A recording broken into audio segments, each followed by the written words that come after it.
Welcome friends, आप सभी का फिर से एक बार स्वागत है हमारे चैनल पे। और आज हम बात करने वाले हैं शाहिद कपूर, मृणाल ठाकुर और पंकज कपूर स्टारर और गौतम तिन्नानुरी द्वारा डायरेक्टेड आज रिलीज हुई हिंदी फिल्म यानी कि जर्सी के बारे में। ये फिल्म जो है साल 2019 में रिलीज हुई, मेरी one of the favourite Telugu film यानी कि जर्सी का ही ऑफिशियल हिंदी रीमेक है। जहां पर इस फिल्म का जो रिव्यू है इतना लेट इसलिए आ रहा है क्योंकि आपको बता दूं कि सुबह मेरे शहर में 4 मल्टीप्लेक्सेस हैं, जिसमें 9 बजे का शो 3 मल्टीप्लेक्स में लगा हुआ था, जिसके बावजूद भी सुबह के सारे शोज जो हैं कैंसिल हो गए थे क्योंकि कोई भी ऑडियंस देखने पहुंची नहीं थी। फिर 11 बजे 11:45 का शो था, वहां पर बहुत ज्यादा रिक्वेस्ट करने पर उस मल्टीप्लेक्स वाले ने जो है केवल मेरे लिए जो है शो स्टार्ट किया, अदरवाइज वो भी जो है वो स्टार्ट नहीं करता और शायद मैं आज के दिन ये फिल्म देख पाता या नहीं ये भी भगवान भरोसे ही था। तो ऐसा अक्सर होता रहता है कि कभी किसी फिल्म के लिए जो बज़ होता है बहुत ही कम होता है, हाइप बहुत ही कम रहती है, तो ऐसा अक्सर देखने को मिलता है। पर शाहिद कपूर जिनकी पिछली फिल्म इतनी बड़ी सुपरहिट थी, उनके साथ ऐसा होगा ये मैंने एक्सपेक्ट तो नहीं किया था। पर खैर जो भी हो, फिल्म को देखते समय जो मेरा एक्सपीरियंस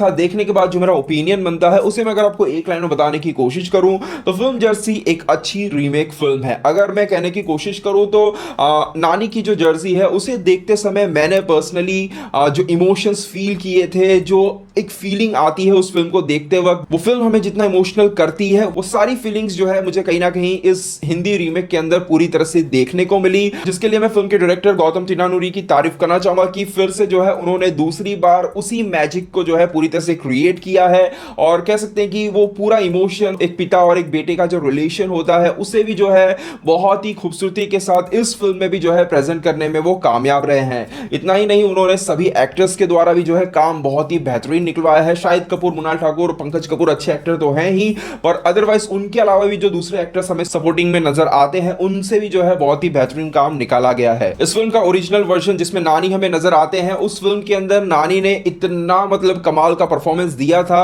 कि मैं कहूंगा कि शायद एक बार जो उस फिल्म को देख ले वो शायद ही कभी नानी के परफॉर्मेंस को जो है भूल सकता है। और इस लेवल का परफॉर्मेंस देने के बाद कह सकते हैं कि नानी ने अपने करियर का बेस्ट परफॉर्मेंस वहां पर दिया था। तो ऐसा एक परफॉर्मेंस देखने के बाद और 3-4 बार देखने के बाद आज जब शाहिद कपूर की इस परफॉर्मेंस को मैंने देखा तो कहना चाहूंगा कि कहीं ना कहीं शाहिद ने जो है इस कैरेक्टर के साथ पूरी तरह से जस्टिफाई किया है। उनका परफॉर्मेंस इस फिल्म की हाईलाइट है और जिस तरीके से हमें फर्स्ट हाफ के अंदर उनकी आंखों में वो जो हार, जो लूजर वाली जो फील होती है ना, वो देखने को मिलती है, वो कहीं ना कहीं उस कैरेक्टर के अंदर जान डालती है। और शाहिद कपूर ने जो है इस कैरेक्टर के हर एक शेड को जो है बहुत ही कमाल तरीके से पर्दे पर पेश किया है। फिल्म की अगर मैं कुछ नेगेटिव्स की मैं बात करूं तो ओरिजिनल के मुकाबले फिल्म का फर्स्ट हाफ जो है काफी एवरेज नजर आता है। कहना चाहूंगा कि फिल्म जो है थोड़ी सी ज्यादा खिंची हुई नजर आती है, कुछ जगहों पर चीजें जो है ड्रैग होती हैं और जिसका सबसे ज्यादा इफेक्ट जो है फर्स्ट हाफ के अंदर मुझे महसूस हुआ।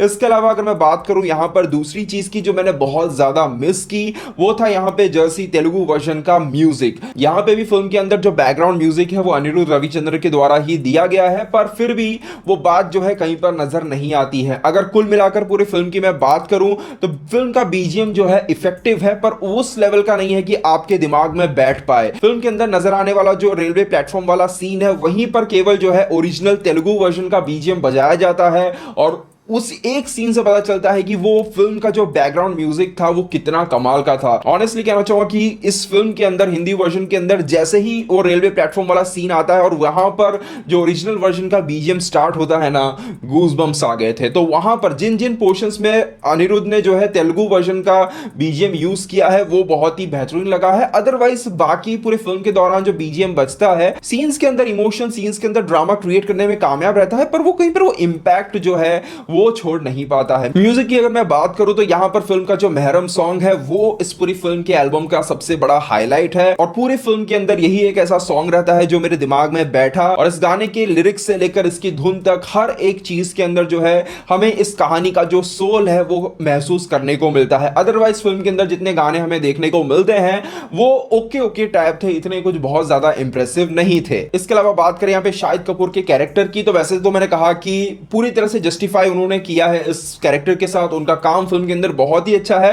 पर क्योंकि मैंने ओरिजिनल वर्जन इतनी बार देख लिया तो छोटी छोटी चीजें भी जो है आंखों के सामने आती हैं। एक एक सीन जो है उस फिल्म का जो है मेरे दिमाग में बैठा हुआ है। तो फिल्म के अंदर एक जो सीन आता है जहां पर शाहिद कपूर जो पहली बार ग्राउंड पे एंट्री करते हैं, पंकज कपूर जो है उन्हें वार्निंग देते हैं, तो उसके बाद जो उनकी एंट्री होती है तो वहां पर अगर आप ओरिजिनल तेलुगु वर्जन देखोगे तो वहां पर जो दूसरा प्लेयर आउट होके आया है तो वो प्लेयर उससे कुछ बोलने की कोशिश करता है और बाद में नानी जो है उसे बिल्कुल इग्नोर करके धक्का दे देते हैं। पर यहां पर अगर वो एंट्री सीन को अगर आप देखोगे, जब ग्राउंड में एंट्री लेते हैं, तो यहां पर शाहिद कपूर का कैरेक्टर जो है जबरदस्ती उसे धक्का दे देता है। वो केवल चल के आ रहा होता है, वो शाहिद कपूर से कुछ बात भी नहीं करता है, पर शाहिद कपूर से जबरदस्ती धक्का दे देते। तो वो जो एटीट्यूड यहां पे क्रिएट किया गया है ना, वो थोड़ा सा फेक नजर आता है, और मैं कहूंगा कि तेलुगु वर्जन के अंदर काफी नेचुरल लगा था। इसके अलावा बात करें मुन्नाल ठाकुर के परफॉर्मेंस की, तो उनका काम भी फिल्म के अंदर अच्छा है। केवल एक सीन के अंदर जहां पर उन्हें तेलुगु डायलॉग्स बोलने पड़े, क्योंकि उनका परिवार जो है तेलुगु परिवार है, तो एक जगह पर उन्हें तेलुगु डायलॉग्स बोलने पड़े हैं, जिसमें वो जो है थोड़ी सी लड़खड़ाती हुई नजर आती है।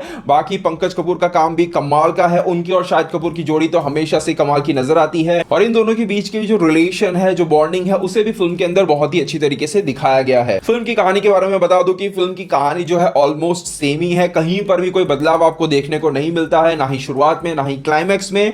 पर सेम कहानी होने के बावजूद भी फिल्म का स्क्रीन प्ले जो है कुछ कुछ जगहों पर आपको स्लो पड़ता हुआ नजर आएगा, और ये चीज शायद उन्हीं को ज्यादा फील हो गई जिन्होंने ओरिजिनल वर्जन देखा हुआ है, अदरवाइज शायद दूसरों को जो है ये फील भी ना हो। तो ओवरऑल कहा जाए तो फिल्म जर्सी यानी कि हिंदी वर्जन जो है एक अच्छी रीमेक फिल्म है। कास्ट की अच्छी परफॉर्मेंस, अच्छा डायरेक्शन और बहुत ही इंपैक्टफुल इमोशनल सीन्स इस फिल्म को एक अच्छी रीमेक फिल्म बनाती है। बस एक चीज जो है लास्ट में मैं मेंशन करना चाहूंगा कि अगर आपने ओरिजिनल वर्जन देखा हुआ है, तब मैं कहूंगा कि इस फिल्म के अंदर ऐसा कुछ भी नहीं है कि आपको सरप्राइज कर पाएगा या फिर कुछ नया डिलीवर कर पाएगा। ये फिल्म कहीं पर भी ओरिजिनल वर्जन से आगे नहीं निकलती है, पर कहीं पर भी डिसअपॉइंट भी नहीं करती है। पर अगर आपने तेलुगु वर्जन देखा है, तब इस फिल्म को देखने की कोई जरूरत नहीं है। पर अगर आपने तेलुगु वर्जन नहीं देखा है और आप देखने वाले भी नहीं हो, तब ये फिल्म आपको जरूर देखनी चाहिए। कुछ लोग कह रहे थे कि फिल्म का हिंदी वर्जन यूट्यूब पर जो है ऑलरेडी मौजूद है, पर ऑनेस्टली कहना चाहूंगा तेलुगु वर्जन को मैंने 3 से 4 बार देखा है, और हिंदी वर्जन को मैंने एक बार देखा है, उसे भी मैं कंप्लीट नहीं कर पाया था। उसका कारण बस यही था कि उस फिल्म के अंदर, उस डबिंग के अंदर कहीं पर भी वो बात नजर नहीं आती है जो कि ओरिजिनल तेलुगु वर्जन में थी। और किसी से भी पूछ लो जिसने भी ओरिजिनल वर्जन देखा है, वो तो यही कहेगा, ना ही उसके अंदर वो म्यूजिक है, ना ही उसके अंदर वो इमोशन है, ना ही वो परफॉर्मेंस पूरी तरह से उस वॉइस के अंदर निकल के आ पाती है। और सबसे मेन चीज तो वहां पे जो है क्लाइमैक्स को जो है वहां पर लास्ट से उठाकर पहले में चिपका दिया गया है, तो जो स्पॉइलर है वो हिंदी वर्जन में पहले ही हो जाता है। तो अगर आप ओरिजिनल फिल्मों की सही में कदर करते हो, तो मैं तो कहूंगा कि आपको ओरिजिनल तेलुगु वर्जन में देखना चाहिए। अदरवाइज अगर आप इस स्टोरी के सोल को महसूस करना चाहते हो, इसके इमोशंस को महसूस करना चाहते हो, तो मैं तो कहूंगा या तो तेलुगु में देखो या तो ये वर्जन देख लो। हिंदी डब्ड वर्जन में जो है मेरे हिसाब से वो बात बिल्कुल नहीं है। तो ये था मेरा ओवरऑल ओपिनियन इस फिल्म को लेकर। अगर आपने ये फिल्म देख ली है तो आपको फिल्म कैसी लगी मुझे कमेंट सेक्शन में जरूर बताइएगा। दोस्तों बस यहीं तक आज का वीडियो, उम्मीद करते वीडियो को पसंद आया होगा। वीडियो को लाइक शेयर जरूर कीजिएगा। मिलते हैं हमारे अगले वीडियो में, तब तक के लिए बाय बाय, टेक केयर।